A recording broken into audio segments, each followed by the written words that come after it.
और दोस्त लोग क्या हाल है, पढ़ाई चल रही है ना? बहुत बढ़िया। तो जैसा कि आपने हेडिंग देख ली है, वैन हीले का ज्यामितीय चिंतन, van Hiele model of geometrical thinking. अगर ये टॉपिक आज तक समझ में नहीं आता, कोई चिंता की बात नहीं है, आज 100% समझ में आ जाएगी, क्योंकि मैं पढ़ाऊंगा बिल्कुल ही डिटेल में, क्योंकि ये मेरे खुद के नोट्स हैं, मैंने खुद से बनाया है और इस टॉपिक से पेपर 1 और पेपर 2 दोनों में ही आता है। ठीक है, तो आपको कुछ नहीं करना है, बस ये मेरा यूट्यूब चैनल है, इसको सब्सक्राइब कर दो और वीडियो तो लाइक करोगे, इस चीज़ की मैं गारंटी ले सकता हूँ। ठीक है, मैं हूं अनुपम राज। तो चलो स्टार्ट करते हैं। तो सबसे पहले ये समझने की कोशिश करते हैं कि ज्यामितीय चिंतन आया क्यों।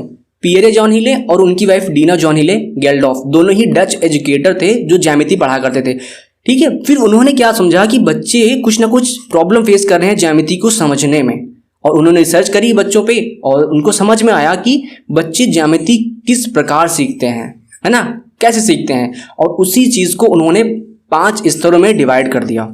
अब इन्हीं 5 स्तरों को हम पढ़ेंगे डिटेल में।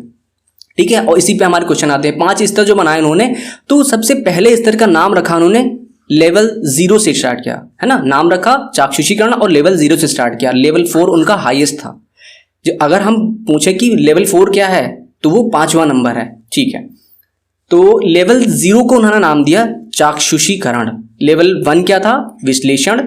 लेवल 2 अनौपचारिक निगमन, फिर औपचारिक। पहले अनौपचारिक है, बाद में औपचारिक है। ठीक है, 4th लेवल पे आता है हमारा दृढ़ता। अब सभी की कुछ ना कुछ अलग अलग कैटेगरी हैं कि हर चीज में, हर स्तर पे कुछ अलग चीज बच्चा कर पाता है और अपग्रेड करता रहता है। ठीक है, इसको अभी हम डिटेल में पढ़ते हैं आगे। देखो, एक चीज मैंने बनाई है, ये देखिए।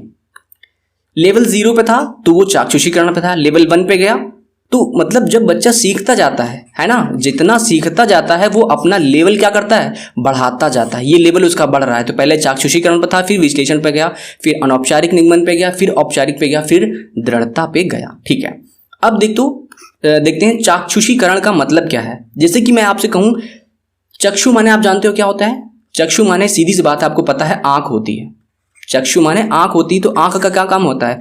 देखना काम होता है। यानी बच्चा देख के ही काम चलाता है, जितना वो देख लेता है वही चीज ज्यामिति के बारे में उसकी उतनी ही ज्यादा समझ होती है, उतनी ही समझ है, ज्यादा नहीं समझ पाता है, ये कहने का मतलब। विश्लेषण पे क्या करता है? थोड़ी बहुत प्रॉपर्टीज जान जाता है। ठीक है, इसको अभी डिटेल में बताते हैं। अनौपचारिक पे क्या करता है? अच्छा, निगमन की बात बताओ पहले। निगमन में क्या होता है? निगमन का मतलब होता है कि कोई भी चीज़ पढ़ रहे हैं मान लो, तो उसमें नियम पहले बता दिया जाता है, उसके बाद हम उन चीज़ों को डीप में समझने की कोशिश करते हैं या उदाहरण देने की कोशिश करते हैं बाद में, है ना। नियम पहले हो जाता है। तो यहाँ पे क्या करता है? अनौपचारिक निगमन में होता क्या है कि बच्चों को प्रॉपर्टीज जो है पता चल जाती हैं, है ना, उसको प्रॉपर्टीज के बारे में ज़्यादा जानकारी हो जाती है। यहाँ पे क्या करता है? उन प्रॉपर्टीज पे प्रूफ वगैरह करता है ना, उनको सत्यापित करता है। ठीक है, अब यहाँ पे क्या करता है? उनको अप्लाई करता है। ये काफी हाई लेवल की चीज है। ठीक है ना। दृढ़ता में क्या होता है? दृढ़ता का क्या मतलब है? आप समझते हो ना, कठोर होना। तो यानी उसका जो नॉलेज थी ज्यामिति के बारे में, जो भी उसकी नॉलेज थी, वो क्या हो गई है? कठोर हो गई है ना। वो दृढ़ हो गया है, वो बहुत डीप में उसने समझ लिया है, ये मतलब है। ठीक है, अभी डिटेल में पढ़ते हैं। बहुत अच्छा नोट्स बनाया मैंने। लेवल 0 से लेवल 4 तक वो पहुंचता है। ठीक, अब देखते हैं चाक्षुषीकरण का। मैंने अभी बताया था चाक्षुषीकरण में क्या होता है, इसको इंग्लिश में बोलते हैं विजुअलाइजेशन। देखना, ज्यामितीय चिंतन दृश्य बोध, ये डायरेक्ट क्वेश्चन आया है। दिखावट लिखा हुआ है कि लेवल 0 पे बच्चा कैसे देखता है, किस प्रकार से चीजों को, ज्यामिति को समझता है, दिखावट के आधार पर। क्यों? क्योंकि जैसी चीजें दिखती हैं, जैसे कि आप वृत्त बनाओ तो बच्चा क्या, उसका नाम ले लेगा।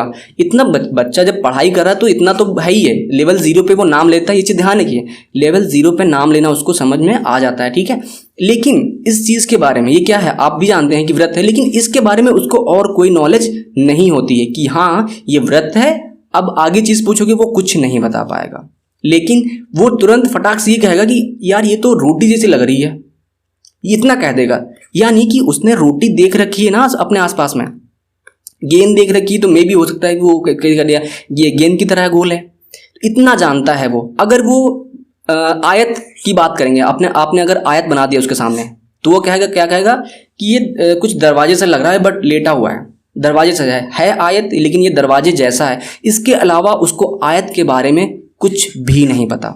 ऐसे ही त्रिभुज की बात करेंगे तो वो क्या बोलेगा, ये पहाड़ जैसा है, या मैडेंगल का जो आपने ट्रायंगल देखा है ना, मैडेंगल की जैसा होता है, ट्रायंगल की तरह, वो कह सकता है।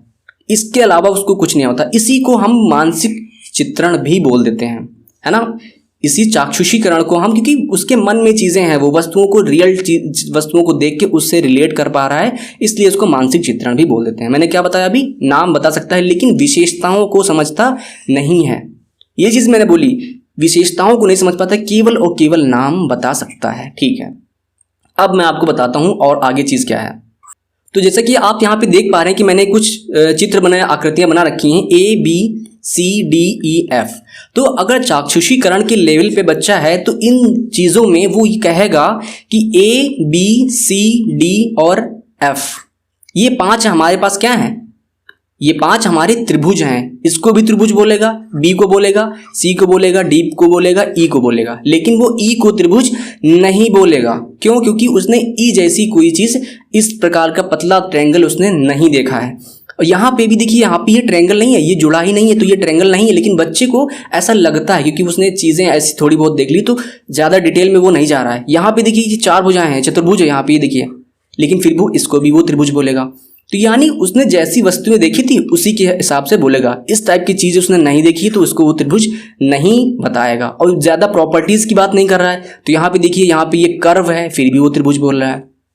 तो ये सब चाक्षुषीकरण के लेवल पे होता है। ठीक है, अब और समझते हैं। यहाँ पे मैंने बता दिया है। ठीक है, अगला स्तर हमारा है विश्लेषणात्मक या एनालिसिस स्टेज। पिछले वाले में क्या था कि बच्चा आकृति को उसकी दिखावट के अनुसार पहचान रहा था, अभी क्या है, आकृति और उनकी विशेषताओं की भी समझ हो जाती है। किसमें? विश्लेषणात्मक स्तर में, मतलब कि आकृति को उसकी विशेषता के आधार पर पहचानता है। पहले वो देखेगा कि इस आकृति में कोई कौन कौन सी विशेषताएं हैं, तभी वो बोलेगा कि ये आयत है या वर्ग है। वो किस पे बताएगा? पहले उसकी विशेषताओं को चेक करेगा, अगर विशेषताएं मैच कर रही हैं तो उसका वो सही सही नाम बताएगा। ठीक है, इसको और थोड़ा समझने की कोशिश करते हैं पिछले एग्जाम्पल से। देखिए, यहाँ पे मैंने क्या बताया था, 6 आकृतियां हैं। इसमें चाक्षुषीकरण के स्टेज पे बच्चे ने ABCD और F को त्रिभुज बताया था, लेकिन E को त्रिभुज नहीं बताया था।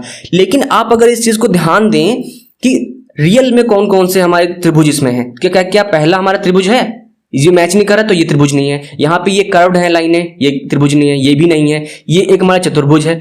असलियत में देखा जाए तो यहाँ पे देखिए, ये एक त्रिभुज है हमारा, क्योंकि ये देखो त्रिभुज बन रहा है ना, और F।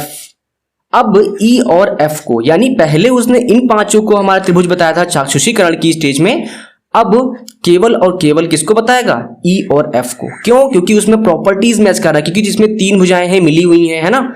देखो, E और F में केवल और केवल E और F को ही त्रिभुज बताएगा, बाकी ये त्रिभुज की कैटेगरी से फेल जाएंगे, क्योंकि यहाँ पे त्रिभुज की विशेषताएं मैच ही नहीं कर रही हैं।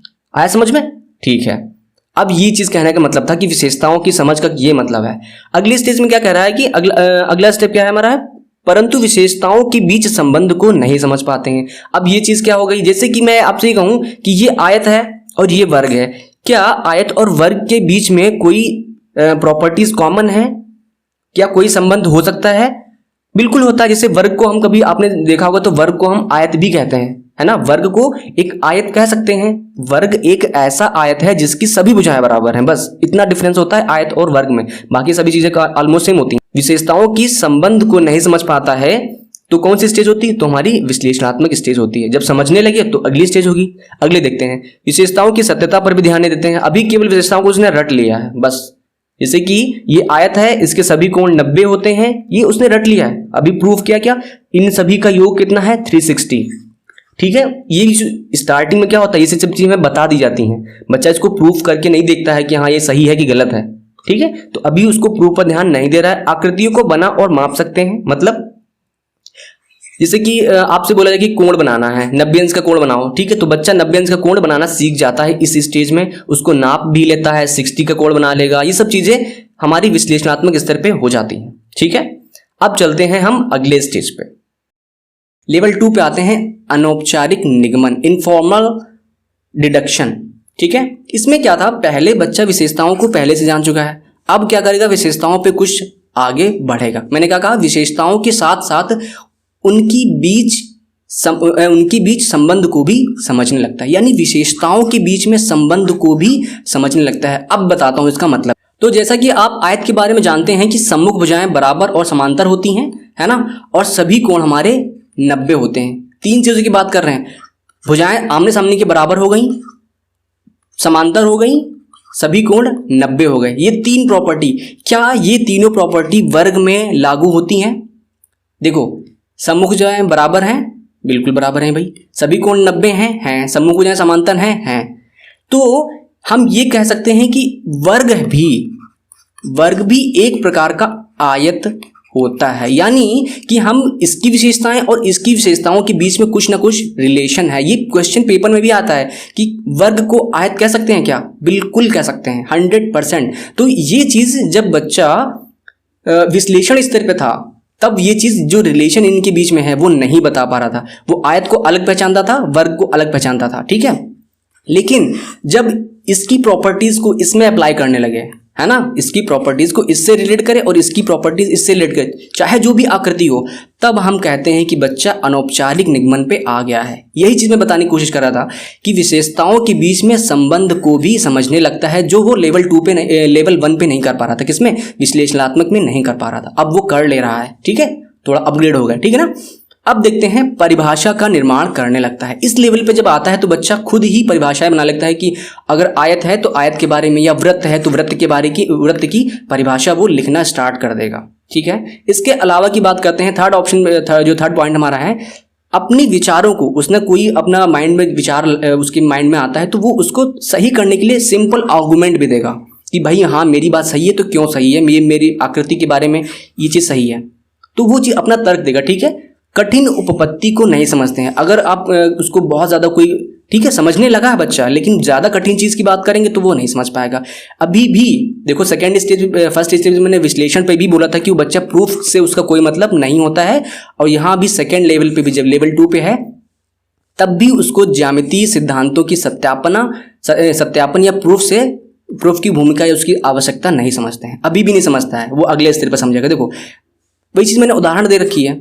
छात्र यह समझने लगता है कि वर्ग एक आयत है, परंतु आयत एक वर्ग नहीं है। अब समझ में आया? देखो, कहने का मतलब है वर्ग को हम आयत कह सकते हैं, क्योंकि भाई वर्ग की सभी प्रॉपर्टीज में मैच कर रही है, लेकिन वर्ग की प्रॉपर्टीज क्या आयत में मैच कर रही है क्या? अगर मैं आपसे ये कहूं, सॉरी एक मिनट रुकिए, अगर मैं ये कहूं कि आपके पास ये आयत है, इसकी चारों भुजाएं बराबर हैं, ये वर्ग की खासियत है, लेकिन अगर ये चीज आयत पे हम लागू नहीं कर सकते हैं, क्योंकि इसकी सभी भुजाएं बराबर डिफरेंट होती हैं, और लेकिन हम वर्ग को आयत कह सकते हैं, क्योंकि उसकी जो प्रॉपर्टी है वो कहता है कि सम्मुख भुजाएं बराबर हों, ठीक है। तो इस तरीके से वो चीज़ें समझने लगता है। अब चलते हैं अगले स्टेज पे, क्या कर रहा है अगले स्तर पे, अगले लेवल पे वो कह रहा है कि लेवल 3 क्या है? औपचारिक निगमन, फॉर्मल डिडक्शन, ठीक है। ज्यामितीय विशेषताओं का निगमनात्मक सत्यापन करने लगते हैं। मैंने क्या कहा था अभी पहले स्टेज में, अभी तक वो सत्यापन नहीं करा था, जो चीज़ आपने उसको बता दी उसने समझ ली या अपने माइंड में बैठा ली कि हाँ 90 अंश के कोण होते हैं, सभी 360 होते हैं, अगर ट्रायंगल है तो सभी जो आंतरिक कोणों का योग होता है 180 होता है। ये चीज़ें उसके माइंड में थी, अभी उसने उसको प्रूफ नहीं किया है। हम लोग भी इसी प्रकार से ज्यामिति को समझते हैं आए हैं, ठीक है ना।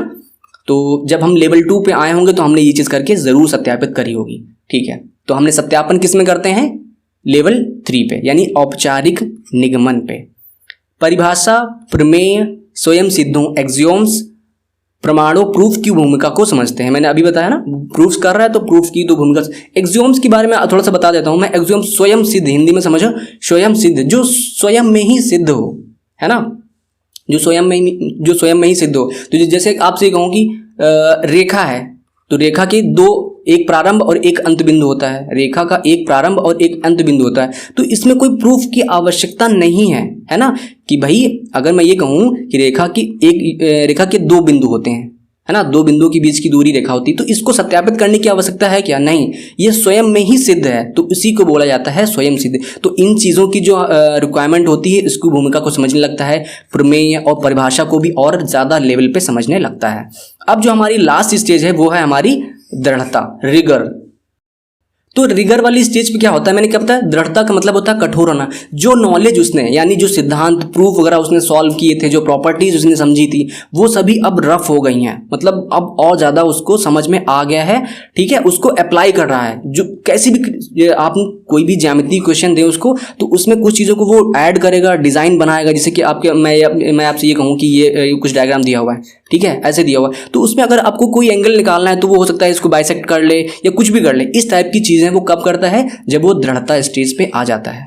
और दृढ़ता स्टेज पे किस प्रकार के बच्चे होते हैं, ये होते हैं हमारे कॉलेज डिग्री, जो हमारी डिग्री जो 12th के ऊपर के बच्चे होते हैं, या जो हमारे प्रोफेसर या लेक्चरर लोग होते हैं, वो इस स्टेज में होते हैं। ठीक है, तो इसमें देखते हैं क्या है, सभी प्रकार के सत्यापन करने में सक्षम हो जाता है ना, सभी प्रकार के सत्यापन कर लेता है वो दृढ़ता स्टेज पे। अमूर्त गणितीय प्रणाली के बारे में सोच सकते हैं, है ना, क्या होता है, अमूर्त गणितीय प्रणाली के बारे में भी सोच लेते हैं। ठीक है, ये क्योंकि भाई जितना बच्चा ज़्यादा ऊपर जाता जाएगा, हाँ, डेवलपमेंट करता जाएगा, उसको वो उसका जो चिंतन हो क्या अमूर्त होता चला गया। तो आपने उसमें भी पढ़ा है, प्याजे वाले में भी। अगला देखते हैं, ज्यामितीय संरचना में स्वयं सिद्धों को हटाने और जोड़ने के प्रभाव की व्याख्या कर सकते हैं। यानी जैसे मैंने बताया कि स्वयं सिद्ध जो होते हैं, अब उनको ऐड करना है, हटा देना है, उससे क्या इफेक्ट पड़ेगा, ये सभी चीज़ें समझने लगता है। उसके अलावा जो आपने देखा होगा, यूक्लिड जो हमारे जो एक ज्यामिति के संस्थापक कह सकते हो आप लोग, तो यूक्लिड जो ज्यामिति है और एक नॉन यूक्लिड ज्यामिति है, उन चीज़ों को भी समझने लगता है। ये थोड़ा सा ऊपर की चीज़ें हैं और हमारे काम की नहीं है, बट फिर भी मैं आपको बता दे रहा हूँ। ठीक है, अब हो गया ये हमारा टॉपिक लगभग क्लियर होगा। अब ये देखते हैं पेपर के माध्यम से, हमारे पेपर में किस प्रकार से ये हमारे काम आएगा, जो मैंने सबसे फर्स्ट लाइन पे बना के रखा है, देखो यहाँ पे। तो एक बार फिर से देख लेते हैं। लेवल 0 क्या है, चाक्षुषीकरण यानी विजुअलाइजेशन, यानी कि जो वस्तुएं उसके आसपास में देखता है, उसके बेस पे वो पहचानता है और उसका नाम बताता है। जैसे कि आपने ये बनाया तो क्या है, ये आयत है, ठीक है, इसके अलावा ज़्यादा कुछ नहीं बता पाएगा। विश्लेषण की बात करते हैं। विश्लेषण में मैंने अभी बताया थोड़ी सी ट्रिक क्या थी, वी में इधर भी वी आ रहा है, केवल विश्लेषण में विशेषता बता पाता है, इससे ज़्यादा कुछ नहीं। क्या विशेषता बताएगा कि भाई ये आयत है तो इसके सभी अंतःकोणों का योग 360 होता है। अब क्यों होता है ये चीज़ उसको नहीं पता, बस होता है। लेवल 1 पे बस कहेगा कि हाँ होता है, ठीक है। अभी उसके अलावा मैंने क्या बताया, सेकेंड जब लेवल 2 पे आते हैं, अनौपचारिक निगमन पे विशेषताओं के बीच में संबंध समझना स्टार्ट करता है। विशेषताओं की जैसे मैंने बताया ना, वर्ग और आयत के बीच में संबंध समझ जाता है कि हाँ ये जो वर्ग है एक प्रकार का आयत ही है ना, और जबकि आयत को हम एक वर्ग नहीं कह सकते हैं, तो ये चीज़ समझ जाता है। और एक दूसरे की एक बात करें, जैसे कि वर्ग में, और आपने देखा होगा समचतुर्भुज ऐसा होता है, हल्का टेढ़ा होता है, वर्ग जैसा ही होता है बट हल्का टेढ़ा होता है। तो इनमें डिफरेंस करना या इनके बीच में क्या संबंध है वो चीज़ समझ जाता है। ठीक है, तो ये सब किस पे होती हैं, लेवल 2 पे होती हैं। अब बात करें, अभी बच्चे ने कुछ भी सत्यापित नहीं किया, जो बता दिया वो सही, उसके लिए तो सब कुछ सही था। लेकिन जब लेवल 3 पे आता है, औपचारिक निगमन पे, ठीक है ना, हर चीज़ को वो सत्यापित करता है। जब हम 9th 10th की क्लास में होते हैं तो क्या करते हैं, हर चीज़ को हमसे सत्यापित कराया जाता है कि ये सत्यापन करिए, वो सत्यापन करिए। ज्यामिति के बारे में पढ़ा होगा आप लोगों ने, ठीक है ना। तो इस पे क्या करते हैं, ये हमारा औपचारिक निगमन हो जाता है। दृढ़ता की बात कर रहे हैं तो फिर वही चीज़ है, हम जितना अभी सब कुछ पढ़े, अब उस चीज़ को अप्लाई करना है। जो हमारा, जैसे कि कोई भी त्रिभुज बना हुआ है, ठीक है, हमसे कुछ पूछा गया, ये ऐसा कुछ बना हुआ है, तो हम क्या करते हैं, हमसे ये कुछ पूछा तो हमने ये लाइन बढ़ा ली, या ये लाइन हमने घटा दी, कुछ भी कर दिया, हटा दिया, जोड़ा, जो भी किया, ये सभी दृढ़ता की वजह से हो जाता है। क्योंकि हम उस चीज़ में पारंगत हो गए हैं, हमको समझ में आने लगा कि मैं क्या इसमें कट कर सकता हूँ, क्या जोड़ने लायक है, क्या हटाने लायक है। तो जब अप्लाई करने लगो तो ये मान लो कि भाई हम ज्यामितीय प्रणाली का पर काम करने लगे हैं। ठीक है, तो ये हमारी दृढ़ता में हो गया ना। लेवल 0 यानी बहुत बिल्कुल बेसिक पे है, लेवल 4 और हमारा हाईएस्ट है। लेवल 4 को हम 5वां स्तर बोलते हैं। ठीक है, आई होप कि सबको समझ में आ गया होगा। ठीक है, और ये मैंने खुद के नोट्स बनाए। अगर आपको नोट्स चाहिए, ठीक है, ये जो मैंने PDF बनाई, अगर आपको नोट्स चाहिए तो मुझे क्या करना होगा, कमेंट करना होगा, बताना होगा। और मेरा व्हाट्सएप ग्रुप का जो लिंक है वो नीचे दिया हुआ है। उसके अलावा जो ऊपर आप ये देख रहे हैं ब्लैक एंड रेड में, या पिंक कह सकते हो, ये मेरा यूट्यूब चैनल है टीचरीफाई। किसके लिए है, आप लोग के लिए है, सीटेट और सुपर टेट के लिए। ठीक है, तो आप लोग को कुछ नहीं करना है, बस सब्सक्राइब कर दो। आपको वीडियो तो समझ में आ ही गई होगी, हाँ, आ गया ना समझ में। देखो अब इस पे क्या है कि मैंने पढ़ा दिया है, अभी क्वेश्चंस बाकी हैं। अब जितने भी क्वेश्चन आए हैं अगली वीडियो में आएंगे। वैन हीले के ज्यामितीय चिंतन पे बेस्ड क्वेश्चन आएंगे। अब आप उसमें क्वेश्चन मैं लाइव कराऊंगा आपके सामने। ठीक है, लाइव नहीं कर सकते हैं आप, उसमें देख पाएंगे कि कैसे कराता हूँ मैं। अभी लाइव क्लास तो नहीं हो पाएगी। चलिए ठीक है, और बस यार चैनल सब्सक्राइब कर दो और कुछ नहीं करो, ठीक है, और वीडियो शेयर करना, मज़ेदार वीडियो क्योंकि। चलिए ठीक है, अगली क्लास में मिलते हैं क्वेश्चन के साथ, वैन हीले का ज्यामितीय चिंतन पे बेस्ड क्वेश्चन। चलिए ठीक है, थैंक यू, बाय।